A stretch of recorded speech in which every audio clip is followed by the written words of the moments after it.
Для крестьянских хозяйств вот такое вот, не такое уж огромное, да, вот такое, это вполне достаточно. Если сравнить с той мадой лизингом, те, которые строят, мы смотрели тоже, да, как они строят, чем они строят, как у них выход. Но очень дорогие, очень дорогие. А у нас, мы же сами строим, мы удешевленный вариант делаем. И для себя удобно делаем, чтобы она не такая была большая и энергоемкая была. Молодых надо привлекать. Я вот для своих уже базу сделала, теперь они должны опираться от меня.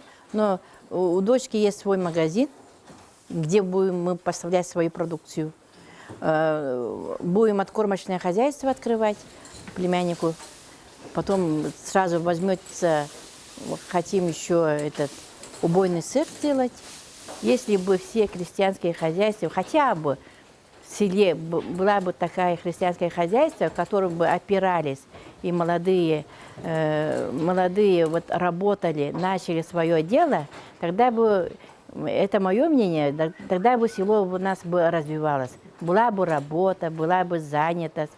И в первую очередь бы я доказываю тем, что я даю им базу, отсюда отпираться и выйти самим на рынок.